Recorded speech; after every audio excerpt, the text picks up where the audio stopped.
Muy buenas noches, hermanos. Shabbat Shalom para cada uno de ustedes. Aquí estamos nuevamente con este privilegio maravilloso de poder compartir con ustedes algunos comentarios de la Haftarah y de los pasajes mesiánicos relacionados con la parashá, la porción que tenemos para este momento, para el día de mañana, para esta semana. Es la Haftarah relacionada con la parashá Besot Habraha y el pasaje mesiánico que se encuentra en el Evangelio de Marcos, capítulo 9, del 1 al 10. Y antes de comenzar, pues me gustaría que me acompañaran para que oremos y entreguemos este tiempo al Padre. Señor, yo te doy gracias por esta maravillosa revelación que has traído a nuestra congregación por mano de nuestros pastores. Gracias por la dirección que tú les has dado, Señor. Gracias, Señor, por permitirnos redescubrir nuestra identidad en Israel y por guiarnos a estudiar con profundidad tu palabra, tu preciosa Torá. Yo te pido, Señor, que nos asistas, que me asistas de una manera especial, oh Señor, por tu Ruach HaKodesh, que pongas palabras en mi boca, que me permitas cubrir en el tiempo que me he propuesto los comentarios asociados a estas porciones, Señor. Agudiza mi memoria, ayuda mis condiciones, mis capacidades intelectuales y que podamos llevar estos comentarios que sirvan de alimento al pueblo, Señor. Padre, yo así te lo pido en el nombre poderoso de Yehoshua HaMashiach, nuestro amado Mesías, nuestro Cordero Santo, nuestro Señor y Salvador. Amén y amén. Bueno, hermanos, antes de, o para empezar, para entrar al tema, pues voy a compartir con ustedes la presentación, como ya es costumbre, que nos va a servir como guía para hacer estos comentarios. Primero que todo, lo que les había mencionado, esta Haftarah se llama la Haftarah correspondiente a la porción de Besot Habraha. Besot Habraha. Y tiene el significado de y esta es la bendición, porque precisamente sitúa a Moshe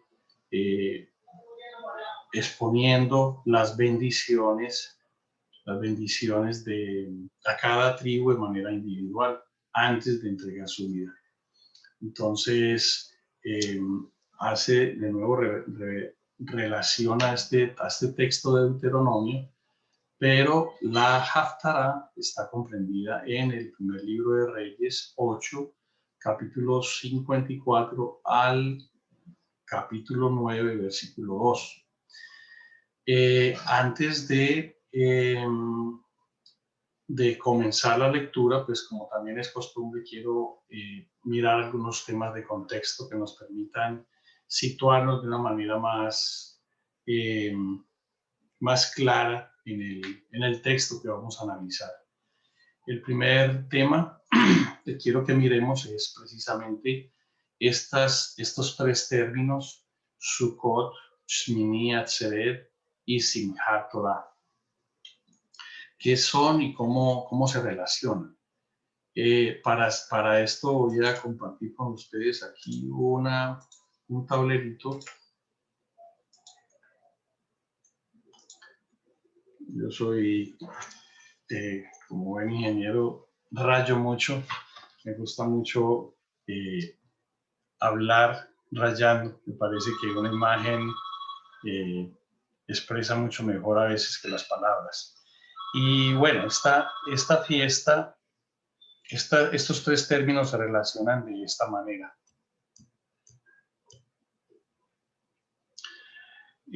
La fiesta de Sukkot, como sabemos, empieza en el día 15 del séptimo mes, el mes de Tisri, y dura por espacio de 7 días. El primer día, pues, es Santa Convocación, Mikra Kodesh, y el octavo día, después de comenzar, ese día es el que llamamos Shmini Atzeret.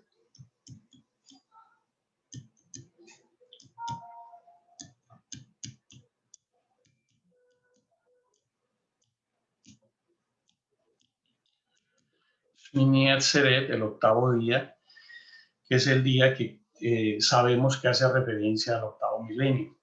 Sin embargo, la tradición, todo esto es bíblico, sin embargo, la tradición anexó un noveno día. Este es el octavo día y este es el noveno día. Noveno día, en ese noveno día no bíblico se empezó a celebrar lo que es el Simchat Torah. Simchat Torah, que significa la alegría de la Torah, y celebra como el culminar un ciclo de la Torah. Pero de nuevo, eso no es una fiesta bíblica. Se comenzó a celebrar, entiendo yo que como 200, casi 300 años después de esta era, no es bíblica, y entonces lo más correcto sería en ese día octavo, pues terminar y comenzar el nuevo ciclo. O sea, sería como celebrar ese Shmini Atzeret y Simchat Torah el mismo día octavo. Y nos deja un sabor bien interesante en nuestro corazón, que es como que en el octavo milenio todavía miraremos la Torah, todavía estudiaremos Torah, todavía viviremos la instrucción. Entonces, con esto claro, tengamos en mente que el evento que cuenta este pasaje, ahora sí vamos a la presentación. El evento que está contado en este pasaje, pues tiene lugar en una fiesta de Sukkot. Luego dice quién, qué, cuándo y el dónde de la historia. Ahora sí, situémonos en esa historia. Entonces, yendo un poco allí a estos pasajes que mencionamos allí, primer libro de Reyes 6:38. 6:38 dice, y en el 11º año, en el mes de Bul, que es el mes octavo, fue acabada la casa con todas sus dependencias y con todo lo necesario. La edificó pues en 7 años. ¿Qué está diciendo allí? Hace referencia a Salomón construyendo el templo. Dice que lo edificó en 7 años. Dice que terminó en el 11º año, en el mes Bul, que es el mes octavo. Y dice que aunque se terminó en este momento, la casa, vamos a ver que en el capítulo 8, versículos 1 y 2, vamos a ver qué es lo que dice. Dice, entonces Salomón, reunió ante sí en Jerusalén a los ancianos de Israel, a todos los jefes de las tribus y a los principales de las familias de los hijos de Israel, para traer el arca del pacto de Hashem de la ciudad de David, de la cual es Sión. O sea, está haciendo todo una reunión para traer en ese momento. Estamos hablando de que en qué momento, dice en el versículo 2, y se reunieron con el rey Salomón todos los varones de Israel en el mes de Etanim, que es el mes séptimo, en el día de la fiesta solemne. Esa fiesta solemne era la fiesta de Sukkot.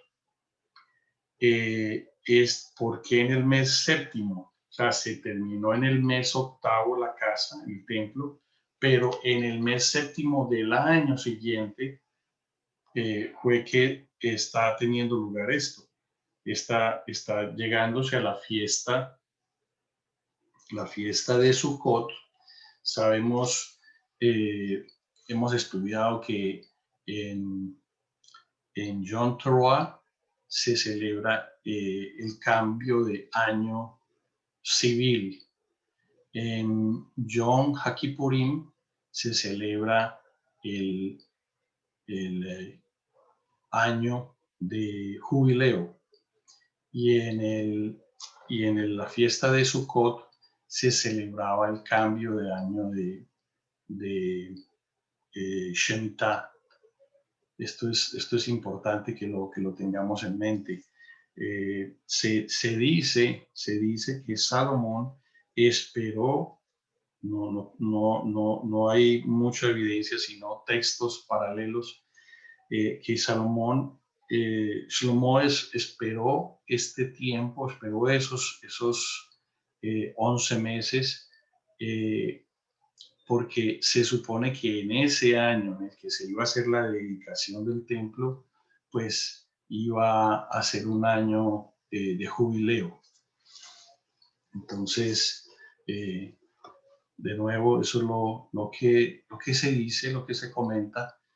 No tengo evidencia, lo comparto como un dato de allí. Bueno, entonces, ¿quién? Salomón. ¿Qué estaba haciendo? Estaba haciendo la dedicación del templo. El templo ya estaba construido y estaba haciendo toda la dedicación. Y entonces se dispone a hacer toda una serie de actividades y se lleva el arca al templo.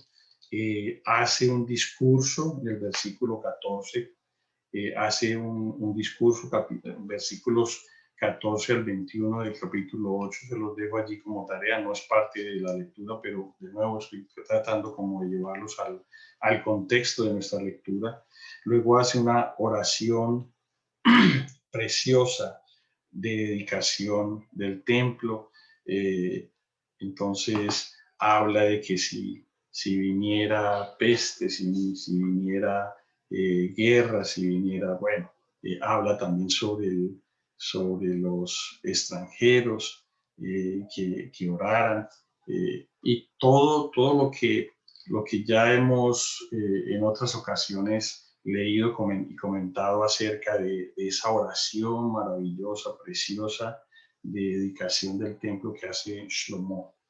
Y luego, en el versículo 54, donde empieza nuestra porción, pues Salomón bendice a la congregación. Allí es donde vamos a entrar. Todo eso tiene lugar en una fiesta de Sukkot. Esta es la parte del año en donde estamos allí ubicados. Fiesta de Sukkot. El templo está siendo dedicado y está teniendo lugar esta fiesta de Sukkot de una manera, bueno, que ya lo vamos a ver, espectacular. Allí tenemos entonces un poco el contexto de la historia. Luego viene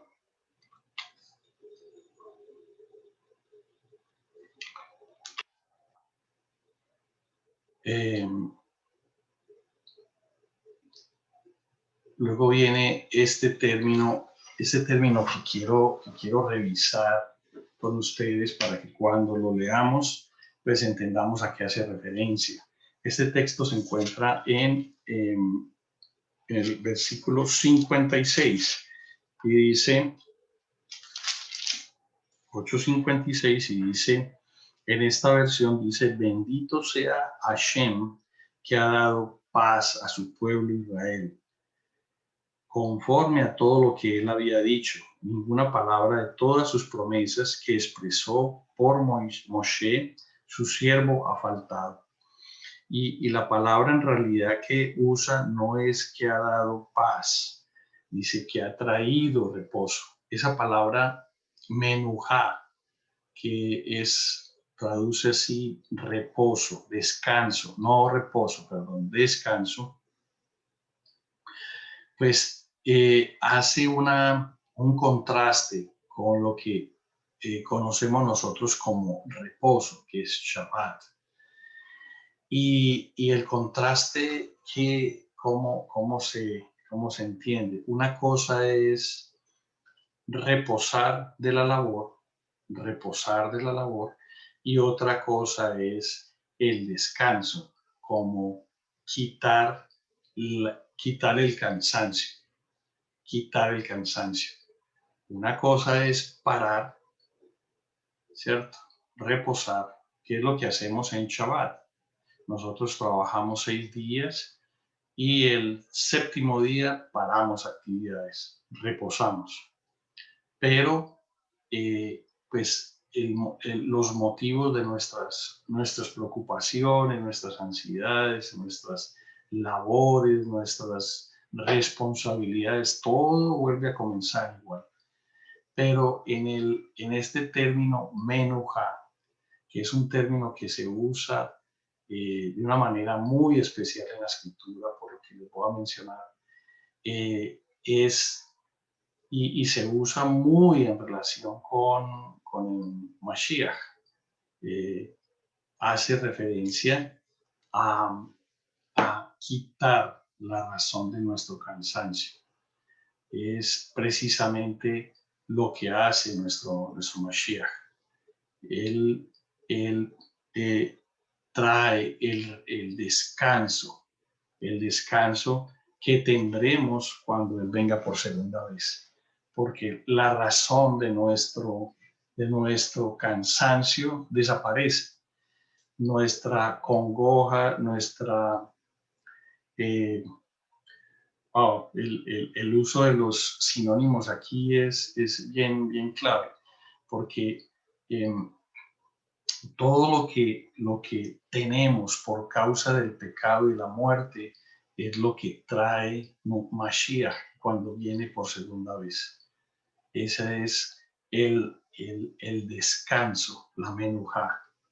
Y de nuevo, es un término muy usado en la teología mesiánica, eh, de la restauración, porque es exactamente lo que trae Mashiach. Es la razón de nuestro cansancio desaparece. Ya no tendremos relación con el pecado y con la muerte. Y es solamente allí, en esa condición, en la consumación de nuestra redención, que podemos obtenerlo. En el Shabbat, de nuevo, simplemente reposamos y para nuestras actividades. Pero una cosa es esto y otra cosa es la menujá, el descanso. Precioso. Luego dice el propósito de nuestra obediencia a la Torá.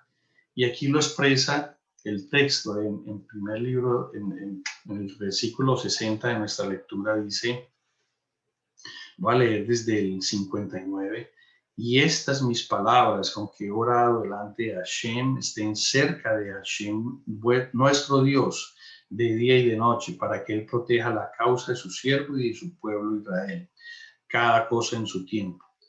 Y aquí dice, a fin de que todos los pueblos de la tierra sepan que Hashem es Dios y que no hay otro. El propósito de nuestra obediencia. Recordemos que hace 8 días yo expresaba un concepto muy precioso que también llamó mucho la atención mía. Espero que la de ustedes también, que es la diferencia entre herencia y acervo. Acervo con C y B pequeña.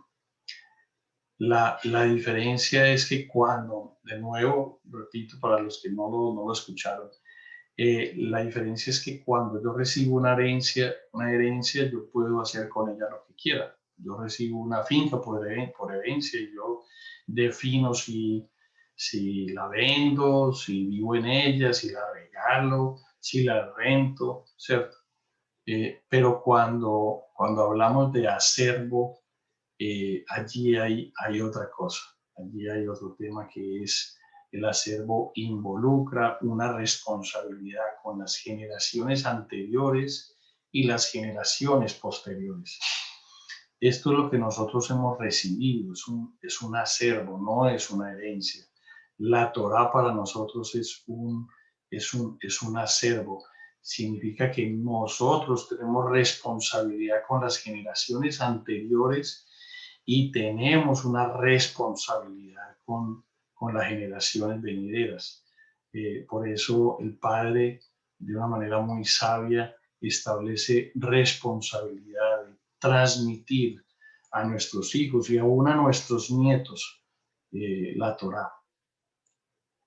Cuando oramos en el Shema, él nos dice, ¿cierto? O se nos expresa que las palabras, esas palabras, las guardaremos en nuestro corazón y las repetiremos a nuestros hijos cuando estemos sentados en nuestra casa, cuando andemos por el camino, al acostarnos, al levantarnos. Es tremendo. Esto establece una diferencia muy grande entre herencia y acervo. Y luego aquí los sacrificios de la dedicación del templo. Vamos a ver que la forma masiva como se hicieron los sacrificios en este evento espectacular que estableció Salomón para la dedicación del templo, pues involucró varias cosas. Primero que todo, tuvo que extender la fiesta 7 días más. 7 días más. Y además de esto, los sacrificios fueron tan masivos que él tuvo que santificar una parte, digamos la parte frontal del templo, porque las víctimas de los sacrificios no cabían en el lugar donde estaba dispuesto para esto. Eran tantos los animales que los animalitos, las víctimas, que pues hubo que disponer un área para ubicarlos. Y antes de colocarlos allí, pues hubo necesidad de santificar esta parte. Así las cosas, vamos a ir pasando por la lectura y vamos haciendo comentarios allí con base en lo que hemos hablado. Dice, cuando acabó Salomón de hacer a Hashem toda esta oración y súplica, la oración de dedicación del templo, se levantó de estar de rodillas delante del altar de Hashem con sus manos extendidas al cielo. Miren que aquí vemos la manera como oró Salomón. Él se arrodilló con sus palmas mirando extendidas al cielo. Dice, y puesto en pie, bendijo a toda la congregación de Israel, diciendo en voz alta. Entonces aquí está la bendición que proclamó sobre el pueblo. Bendito sea Hashem, que ha dado paz. Aquí es donde está el término bendito sea Hashem, que ha traído menujá a su pueblo Israel. Conforme a todo, muy importante aquí, aunque hay los traductores de la escritura usaron muchísimo verbos en pasado. Y y podemos entender la escritura en el sentido profético también, colocando sus verbos en futuro. Bendito sea Hashem, que dará descanso a su pueblo Israel, conforme a todo lo que él, Hashem, había dicho. Ninguna palabra de todas sus promesas que expresó por Moshe faltará. Este es una visión profética de este verso, porque realmente ese reposo, ese descanso, no reposo, ese descanso vendrá, es promesa de Hashem, y vendrá cuando venga Mashiach y nosotros seamos transformados y la consumación de nuestra redención tenga lugar. Entonces, es algo maravilloso poder ver la escritura desde esta óptica, como este pasaje que tuvo sentido en ese momento, tendrá sentido en el futuro, porque realmente, de hecho, que tiene más sentido mirarlo en un futuro, en un cumplimiento profético, porque dice, ninguna palabra de todas sus promesas que expresó Moshe por Moshe su siervo ha faltado. Realmente eso no era cierto, ¿cierto? Si traducimos de esta manera, realmente ese verso no expresa completamente la verdad, porque muchas de las cosas que Moshe expresó a manera profética aún no habían tenido lugar en ese momento.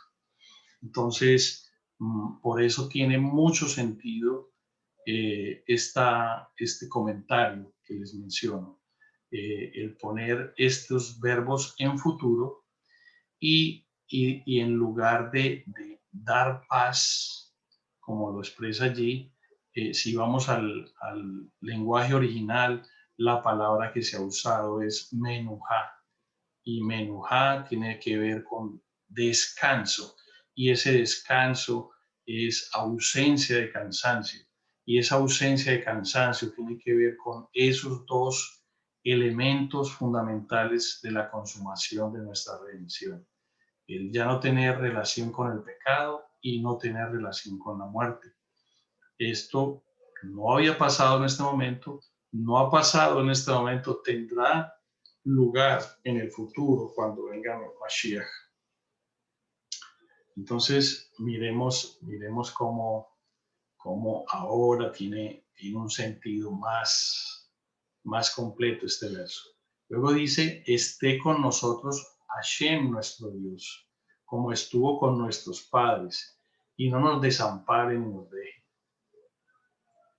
Luego dice, incline nuestro corazón hacia Él, para que andemos en todos sus caminos y guardemos sus mandamientos y sus estatutos y sus decretos, los cuales mandó a nuestros padres. La única manera en que esto podría tener lugar es luego de que las promesas de nuestra redención se hubieran consumado.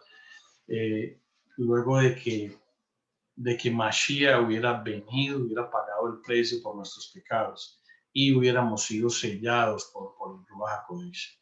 ¿Cómo puede ser nuestro corazón inclinado hacia Él para que andemos en todos sus caminos y guardemos sus mandamientos y sus estatutos y sus decretos, los cuales Él mandó a nuestros padres exclusivamente por la obra del Ruach HaKodesh? Si no es por Él, esto jamás tendría lugar, jamás tendría lugar. Hemos visto cómo por todos estos siglos, desde la venida de Mashiach, pues se ha cumplido parte de las profecías. El mensaje ha sido proclamado hasta el último rincón de la tierra. Personas se han volcado, han vuelto su corazón a Yeshua HaMashiach, han recibido el perdón de pecados por la obra de Él en el madero. Personas hemos sido sellados con su Espíritu, pero hasta ahora, pues hemos recibido la revelación de la Torá, de nuestra obligación o de la obligación de vida a sus mandamientos, estatutos y decretos que fueron mandados a nuestros padres. ¿Por qué? Porque apenas ahora estamos entendiendo nuestra identidad en Israel. Apenas ahora estamos entendiendo que la Torá, la instrucción es para nosotros. No había manera en que esto se pudiera haber dado antes, ¿cierto? De manera intuitiva, algunas personas, unos más que otros, podrían haber sido sensibles a algo, alguna parte de la instrucción, pero de nuevo, al no entender que somos Israel, a no entender que la Torá es para nosotros, pues este verso no había manera, ¿cierto? No había manera de que tuviera cumplimiento.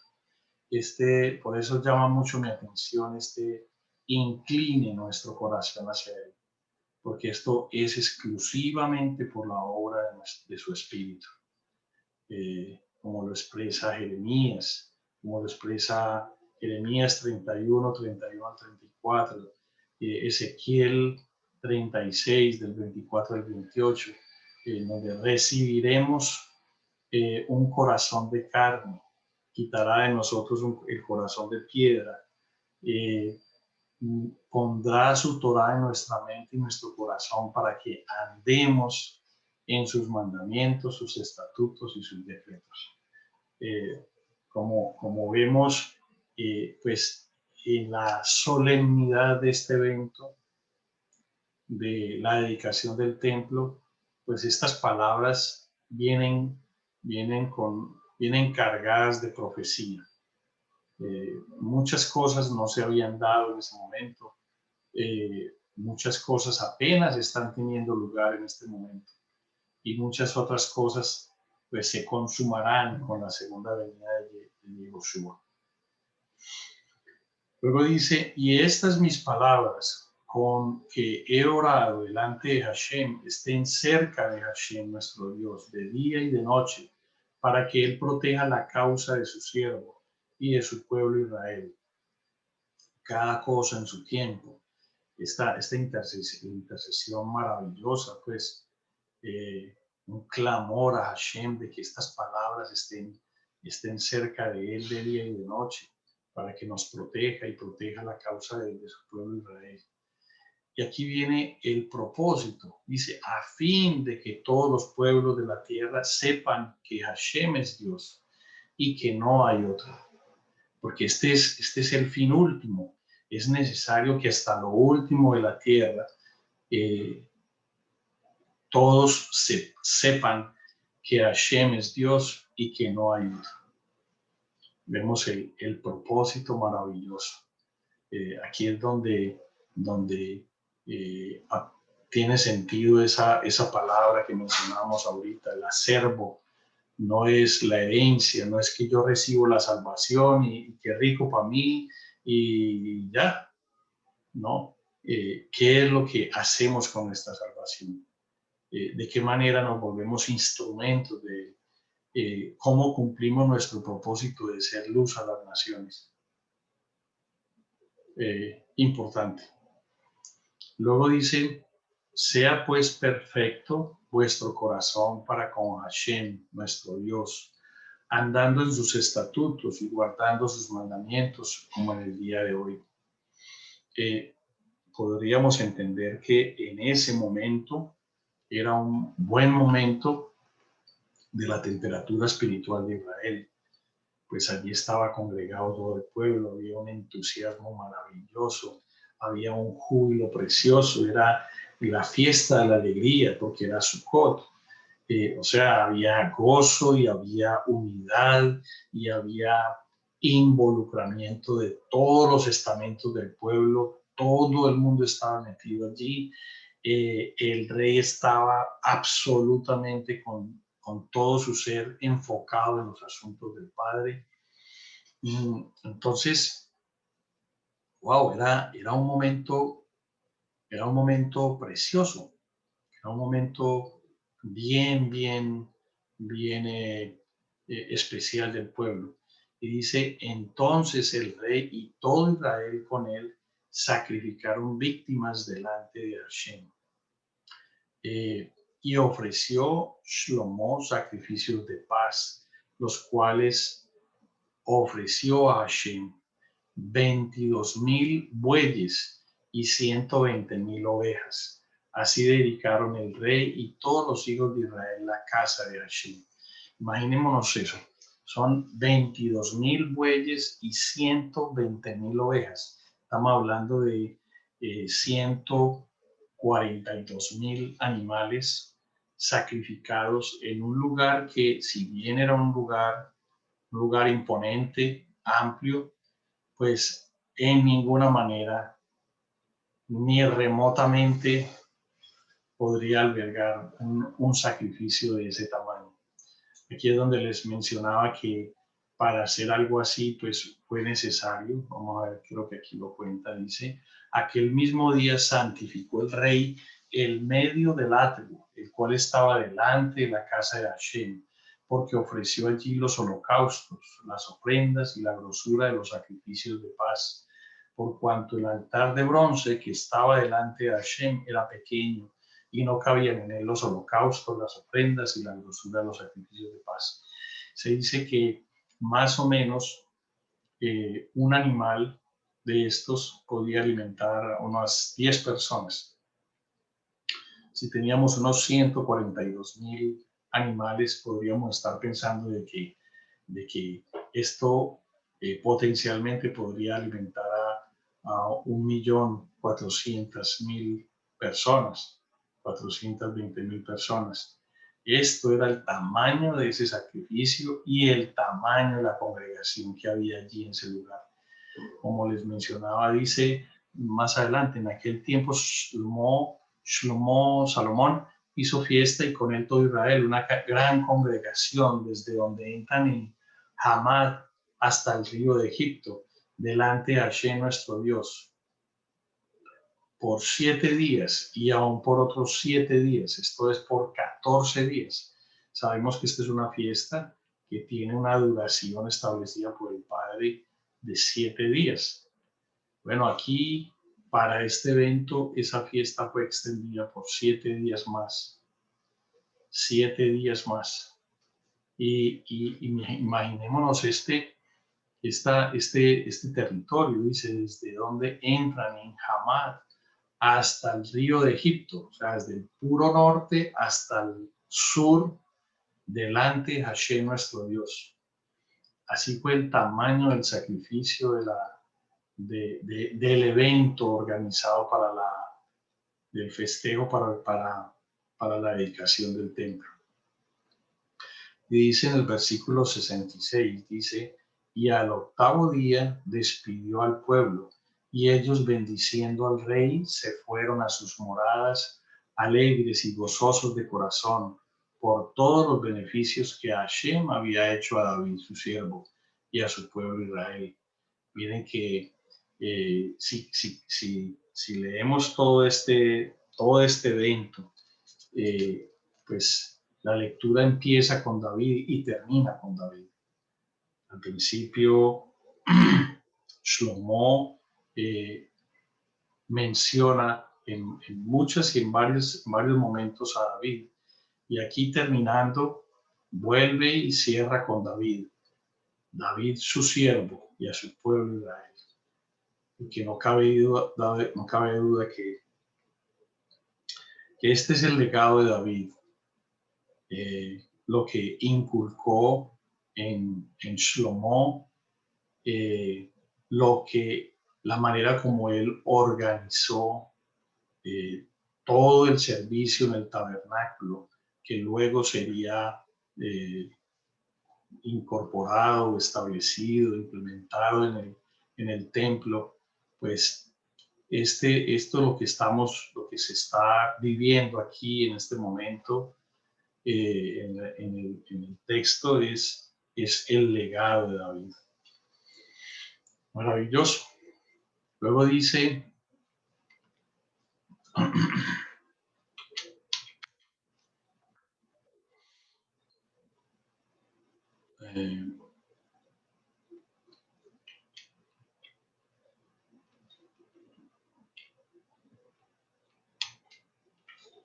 perdón, un segundito acá.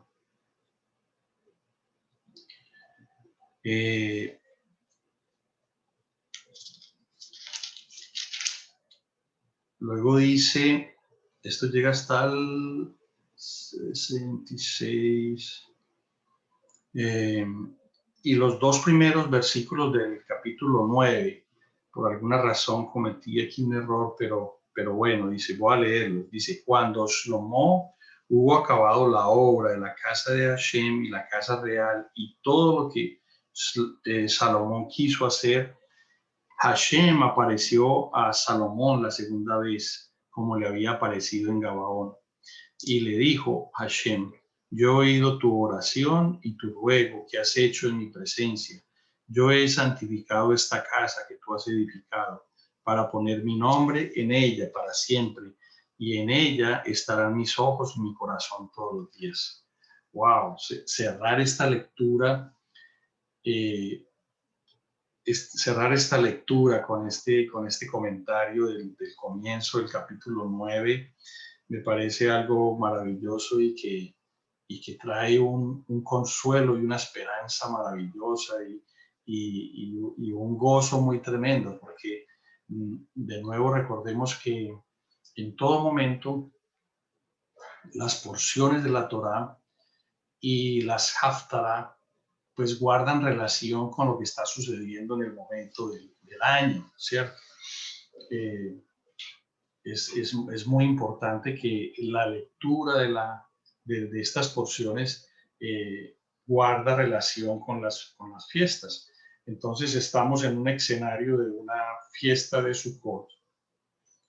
Que es una fiesta de mucha alegría. Esta es una fiesta solemne de gran gozo y de gran alegría, porque igualmente de manera profética pues es una fiesta que tiene relación, o que proféticamente tiene el sentido de el Señor tabernaculizando con el pueblo, o sea, el Señor reinando en medio del pueblo, el Mesías reinando con vara de hierro en el pueblo, al pueblo y al mundo entero desde Israel, y nosotros reinando con él.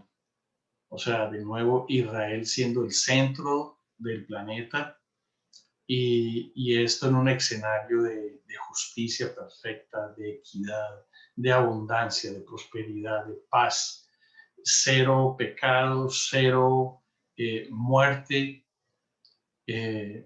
Wow, esto es un escenario maravilloso. Entonces, esta sincronía de esta Haftarah con lo que está viviendo el pueblo en este tiempo. Miren que estamos precisamente culminando nuestra fiesta de Sukkot, algo precioso.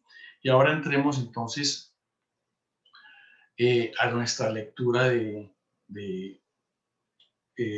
mesiánica, que está de nuevo, les había mencionado que está en Marcos capítulo 9, del 1 al 10.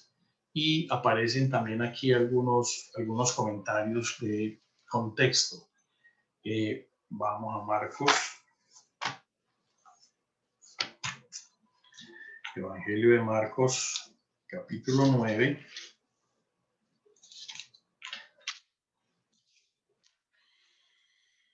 Desde el 1 hasta el 10.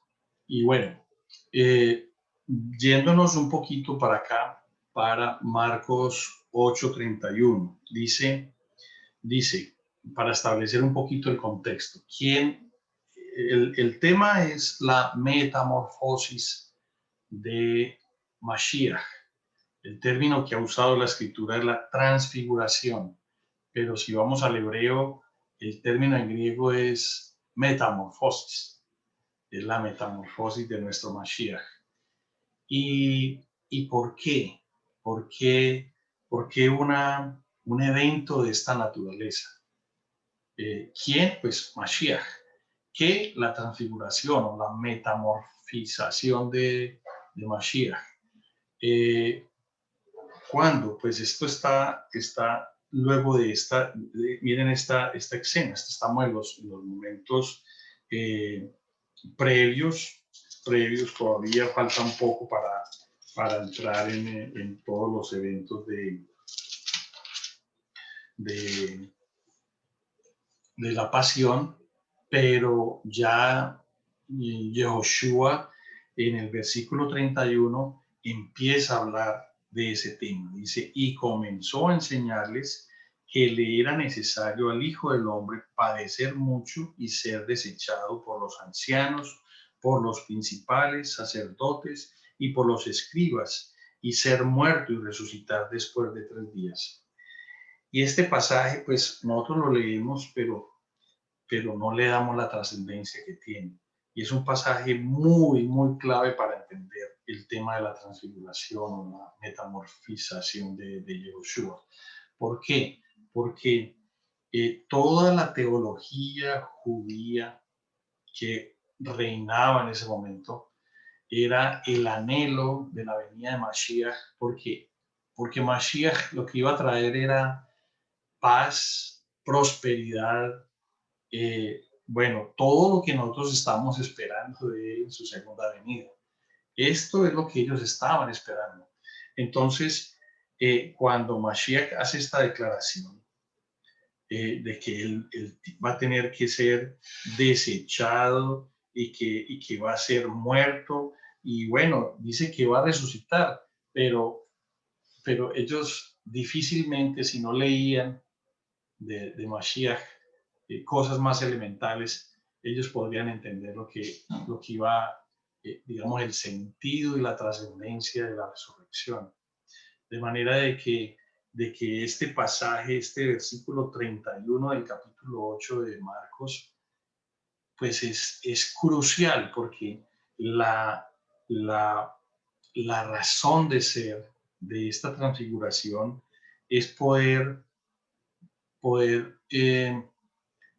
devolverles el ánimo a los discípulos, es poder mostrar de una manera muy clara y muy poderosa su identidad. Miren lo que dice en Marcos 9, del 1 al 2. Dice, también les dijo, de cierto os digo que hay algunos de los que están aquí que no gustarán la muerte hasta que hayan visto el reino de Dios venido con poder. 6 días después, Yehoshua tomó a Pedro, Jacobo y Juan y los llevó aparte, solos a un monte alto y se transfiguró delante de ellos. Ese monte, dicho sea de paso, a pesar de que se diga que es el monte Tabor, pues realmente no hay una evidencia. Se cree que fue allá y de hecho que hemos estado allí y hemos visto que digamos, se da por hecho que fue allí en el Monte Tabor. Pero lo que está diciendo aquí es que, miremos esto, dice, algunos de los que están aquí, eso lo dijo 6 días antes del evento, algunos de los que están aquí, y se estaba dirigiendo a sus discípulos, dice, no gustarán la muerte hasta que hayan visto el reino de Dios venido con poder. Bueno, ya vamos a ver a qué hace referencia a eso, porque es algo maravilloso. Es algo precioso. Dice,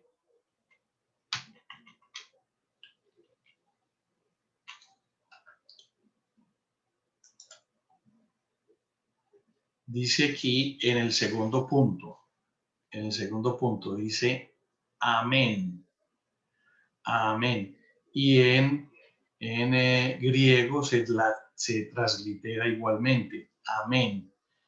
¿Y por qué tiene importancia esto? Porque cada vez que nosotros veamos en los evangelios, esto fue una expresión muy usada por el Señor, una vez y dos veces, de cierto os digo, o de cierto os digo. Entonces, cuando normalmente nosotros estamos acostumbrados a ver ese amén al final de una sentencia y tiene la connotación de así sea, ¿cierto? Eh, Se dice ta, y amén. Entonces uno dice, ok, así sea. Pero empezar con un amén, empezar una historia, un comentario o una sentencia o una expresión de Yehoshua como amén, que significa de cierto, en verdad, fiel es esto, pues tiene una connotación muy especial. Y es que cuando se habla en esta forma, sí o sí, miren, es una regla. Cuando aparece una vez, búsquenlo en la Torá. Cuando aparece una vez, busquémoslo en la Torá. O sea, cuando el Señor introduce un comentario y dice, de cierto os digo que bueno, hay un antecedente de ese comentario que está haciendo Mashiach en la Torá. Búsquela, escarbe, porque allí la va a encontrar. Es una sentencia que tiene lugar, origen en la Torá, o sea, no es una nueva revelación, no es una nueva revelación, ya fue dicho en la Torá. De hecho, que esa expresión amén tiene relación con esta palabra también acá, que es emuná, que nosotros hemos traducido como fe, y que una mejor traducción que fe es fidelidad. Y mire que tienen las mismas raíces, Aleph, Mem y Nun. Aleph, Mem y Nun, las mismas tres consonantes de amén. Entonces, hace referencia a esto, de cierto, en verdad o fiel es esto. Lo está diciendo porque está conectando algo que va a decir con un texto que ya tiene lugar en la Torá. Maravilloso. Bueno, ¿y qué pasa cuando lo dice dos veces? Cuando lo dice dos veces, de cierto os digo, está conectando no con la Torá, sino está conectando con Hashem. Hashem hasta Moshe. Moshe hasta Mashiach. Si dice una sola vez, amén, o sea, que nosotros en los evangelios, en los textos hemos traducido o hemos escuchado que han traducido como en verdad o de cierto, entonces nos conecta con Moshe. Pero si dice de cierto, nos conecta con Hashem. Y es una revelación. Allí hay revelación. Cuando dice una vez, conecta con la Torah. Cuando dice dos veces, una revelación de Hashem. Precioso. Yo no sé qué sientan ustedes cuando descubrimos estas perlas, pero yo me gozo y paga con creces toda mi ansiedad para presentarles a ustedes estos cortos comentarios. Dice Malhut, ¿se acuerdan que Yehoshua menciona hasta que hayan visto el reino de Dios venido con poder? Entonces, Malhut, lo que hemos traducido como reino, es la expresión inferior de Dios. O sea, es como lo menos de Él. Pero cuando dice venido con poder, entonces lo que Yehoshua anunció que iba a hacer y que efectivamente hizo delante de estos discípulos era mostrar el reino con poder. O sea, era como mostrarles una visión de su verdadera identidad. ¿Y por qué? ¿Por qué? Porque recuerden que ellos estaban esperando un Mesías que iba a traer una tremenda bonanza, tremenda prosperidad, la famosa restauración del reino de la que hablaban y por la cual le interrogaron a Mashiach. Y eso es lo que estaba esperando todo el judaísmo, todo el pueblo en pleno estaba esperando un Mashiach que lograra eso. Y eso de hecho que para ellos es prácticamente lo que iba a identificar realmente a Mashiach.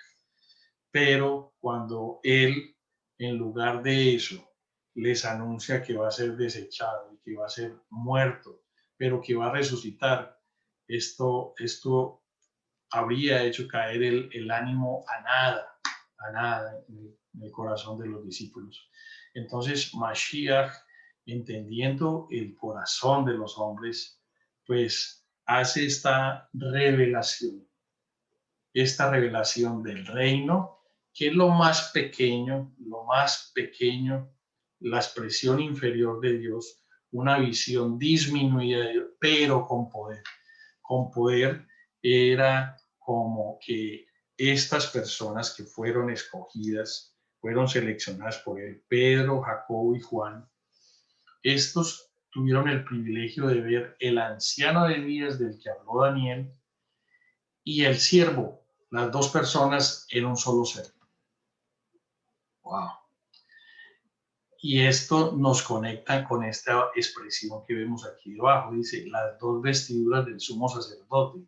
Si nosotros nos remontamos a la fiesta de Yom HaKippurim, vemos que el sumo sacerdote usa primero unas vestiduras muy sencillas de lino, sin ningún adorno, muy sencillas, y presenta los sacrificios, pero luego se pone las vestiduras de oro y luce como el sumo sacerdote con esa investidura espectacular, con vestiduras de piedras preciosas y de oro y engastes y de cosas preciosas. Entonces es exactamente esto, conecta maravillosamente con esto porque era ver, como les decía, en esa metamorfización de Yehoshua, ver esa persona en sus dos vestiduras. El hijo del hombre, pero el anciano de días. En una visión maravillosa, sobrenatural, del Malhut, o sea, el reino, la expresión inferior de Dios, pero con poder. Precioso. Luego está dice esta expresión, Kabod, el reino. Y en nuestro referente maravilloso del que aprendemos, yo particularmente me nutro de una manera impresionante y le doy un saludo a Eric de Jesús Rodríguez. Da una explicación maravillosa acerca de lo que es Kabod, la gloria, y Kabod pues es también o sea, tiene la connotación de peso. Por eso tal vez en algún pasaje por allí hemos escuchado el peso de gloria. ¿Y qué tiene, cómo entenderíamos eso? Y voy a usar aquí otra vez para hacer la misma figurita que nos comparte Eric y que me pareció preciosa, me pareció muy ilustrativa. Y es cuando yo tengo, por decir algo, una sábana. Y yo tengo, por ejemplo, una esfera de hierro. Una esfera de hierro. Tengo esta sábana tensionada de aquí de estas 4 puntas y pongo una esfera de acero. Cuando esa esfera de acero se posa sobre la sábana hace esto y esa esfera viene aquí. Pero cualquier cosa que hubiera alrededor de esa esfera, todo va a tender a ese centro. Todo va a tender a irse a ese lugar. Esa es la gloria. Ese es el peso de gloria. O sea, vemos cómo cuando el Señor, cuando se manifieste la gloria de Él, todo será reunido en Él. Todo será reunido en Él. Eso lo podemos ver en este pasaje que mencionamos aquí en 1 Corintios. Vamos a 1 Corintios 15, 24 al 28. 1 Corintios 15.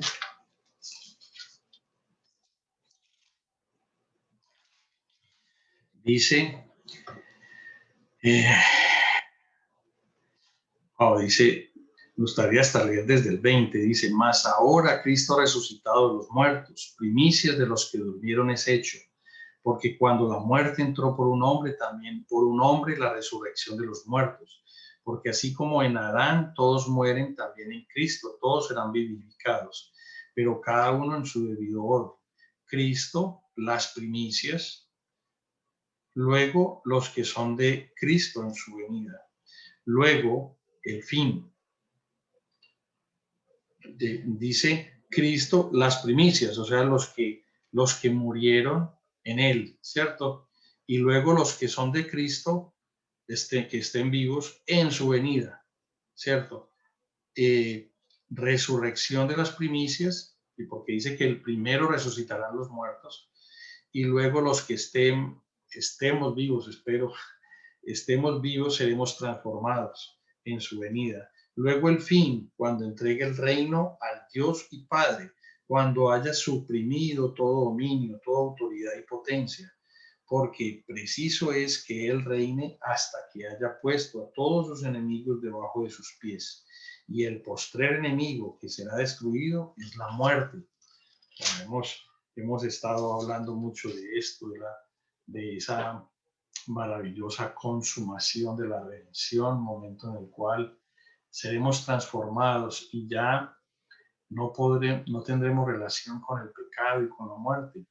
Lo repito muchísimo porque es el evento que más esperamos.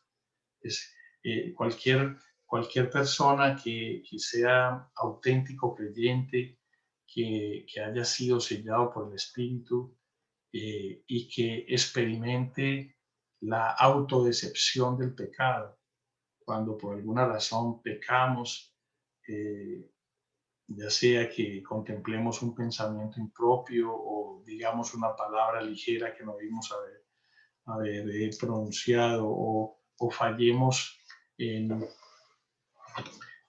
hacer cosas que Él espera que hagamos o tengamos alguna acción que Él nos previene de no hacer, pues nosotros decimos, ¿hasta cuándo? ¿Hasta cuándo? Qué pena, Señor, volver a resbalar, qué pena volver a caer. ¿Hasta cuándo será que podamos verdaderamente estar libres completamente del pecado? Y por supuesto de no experimentar corrupción, de saber que podremos compartir con Él eternamente. Nada más maravilloso que esto.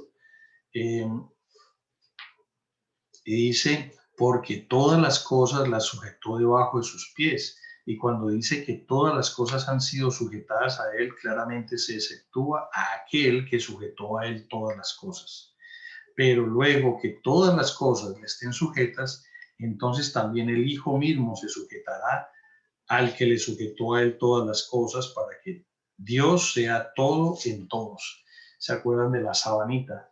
Todo reunido en Él, todo reunido en Él, todo convergiendo en Él. Precioso, maravilloso. Sin más, entremos a leer el texto y veamos si aparece algún otro comentario allí especial. Dice, también les dijo, de cierto os digo que hay algunos de los que están aquí que no gustarán la muerte hasta que hayan visto el reino de Dios venido con poder. A Dios nadie le ha visto.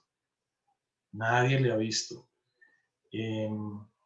Esto es algo muy, muy especial porque, como lo expresaba también de una manera muy sabia Eric, eh,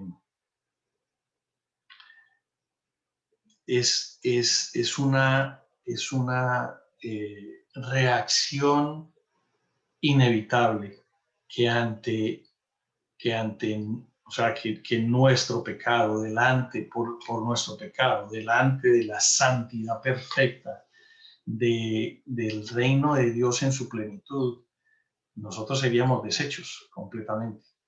La única manera por la que podremos estar delante de Él es siendo transformados. Esa es la única forma en la que podremos estar delante de Él. Entonces, esta visión disminuida del reino, pero con poder, les fue mostrada, como dice aquí, 6 días después, Yehoshua tomó a Pedro, a Jacobo y a Juan y los llevó aparte solos a un monte alto y se transfiguró delante de ellos. Dice, y sus vestidos se volvieron resplandecientes, muy blancos como la nieve, tanto que ningún lavador en la tierra los puede hacer tan blancos. Hace clara mención y conecta de una manera preciosa con ese anciano de días que les mencionaba de Daniel. Y dice, y les apareció Elías con Moshe, que hablaban con Yeshua. Esta palabra, y les apareció, dice, la traducción más correcta es, les pareció como ver a Elías y a Moshe, que hablaban con Yehoshua. Y el comentario es que Moshe representa la ley y Elías la profecía. Y lo que quiere decir esto es que las dos cosas se hacen presentes en Mashiach. La profecía, todo lo que se habló acerca de nuestro Mashiach, y la Torá, porque él es la Torá viva. Entonces Pedro dijo a Yehoshua, maestro, bueno es para nosotros, maestro, bueno es para nosotros que estemos aquí y hagamos 3 enramadas, una para ti, otra para Moshe y otra para Elías. Pero ¿por qué dijo eso? Porque no sabía lo que hablaba, pues estaban espantados. Pues la visión fue tan terrible que puso a disvariar a Pedro. Pero dice, entonces vino una nube que les hizo sombra y desde la nube una voz que decía, este es mi hijo amado, a él oíd. Y aquí de nuevo aparece el concepto que ya manejamos, que es el Bat Kol. Bat Kol, que es esta voz, ¿cierto? Un eco de Dios que es como si fuera un ángel leyendo un decreto, pero tenemos que borrar de nuestra mente como dos personas, uno en el cielo y el otro, y él desde allá hablando y el hijo desde acá, porque serían dos. Y es claro que, o sea, eso ya es un asunto elemental para nosotros. Es claro que solamente hay uno y que Yehoshua es simplemente la imagen visible del Dios invisible. Si Yehoshua es la imagen visible de Elohim, de Hashem, entonces no puede ser que, que el Padre se esté dirigiendo al Hijo.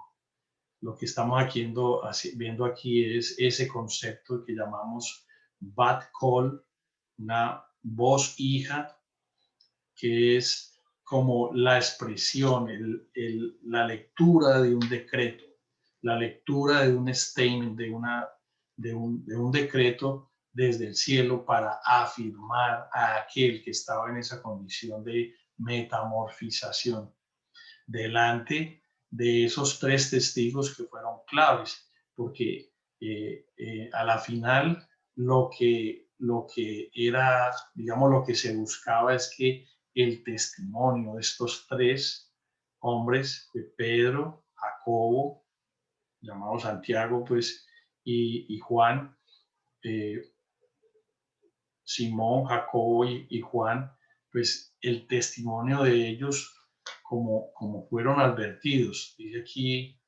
aquí más adelante. Y luego cuando miraron no vieron más a nadie consigo, sino a Yehoshua solo. Y descendiendo ellos del monte les mandó que a nadie dijesen lo que habían visto, sino cuando el Hijo del Hombre hubiese resucitado a los muertos. O sea, ¿qué es lo que se pretende aquí?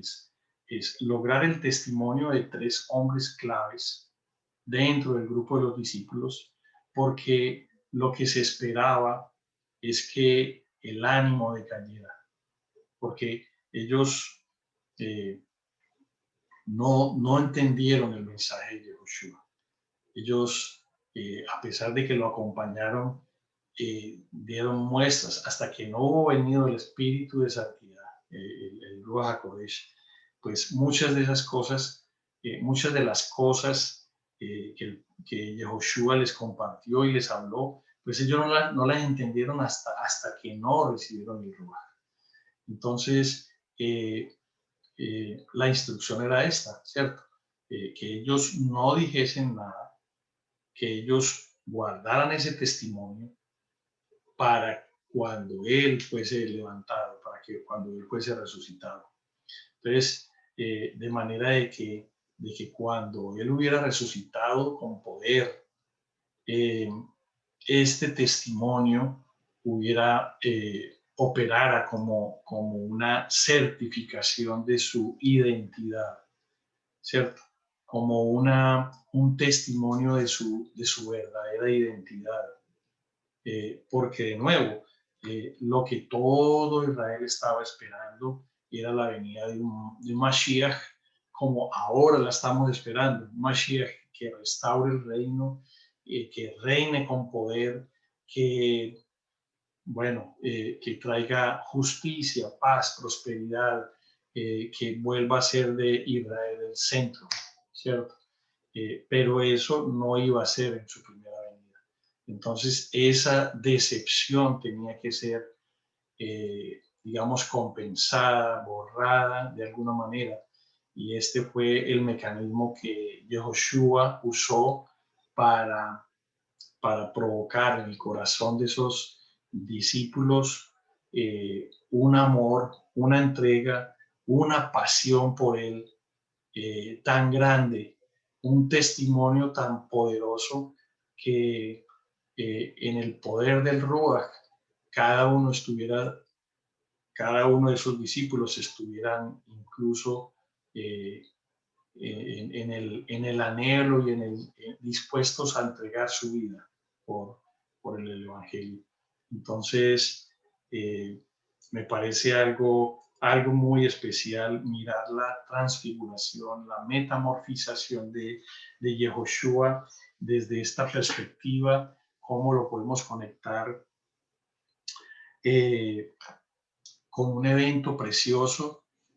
No tendría el tiempo para hacerlo, pero se los dejo a ustedes en, en, en Éxodo 33, en la experiencia de Moshe en el monte, cuando fue escondido en una roca, cuando fueron tapados sus ojos y él vio la gloria de la parte, digamos, de la parte de atrás. No, hemos traducido como las espaldas, pero no son las espaldas. Es la gloria de lo que allí, de lo que se vería después o después de pasar Mashiach en una visión, digamos, preencarnada en el monte. lean con esta perspectiva. Y aquí vemos digamos, una expresión de ese amén que les decía. Cuando encontremos un amén, busquemos un antecedente en la Torá. Bueno, aquí hay uno maravilloso en donde la gloria de Dios fue vista por Moshe y fue una gloria en la parte de atrás de él. Se tradujeron como las espaldas, pero debe ser mirado más bien como lo que queda cuando él pasó. ¿Qué es lo que queda cuando él pasó? Los hijos, el fruto de su resurrección, que somos nosotros. Él vio, como quien dice, la resurrección de Yehoshua, y lo que queda después es el fruto de su venida.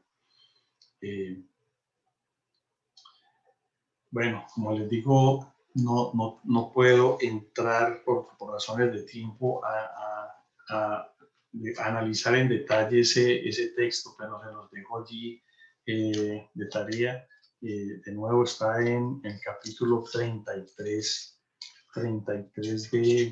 de Éxodo, particularmente los versos entre el 15 y el 23 traerían mensajes y visiones muy preciosas acerca de estos elementos que hemos revisado el día de hoy.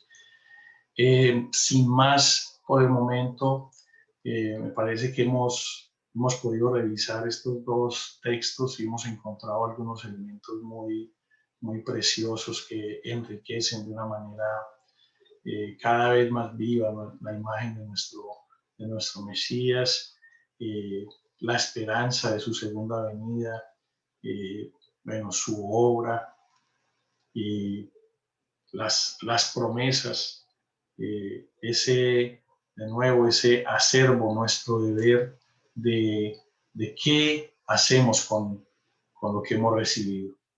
Un abrazo muy especial para todos ustedes. Continúen gozándose en esta fiesta de Shmini Atzeret, el octavo día, en donde pues nos gozamos de ver en el futuro el octavo día, nuestra vida en la Nueva Jerusalén, nuevos cielos, nueva tierra, cosas maravillosas que nos esperan. Un abrazo para todos, el Padre los bendiga y bueno, Shabbat Shalom. Nos veremos mañana en el templo.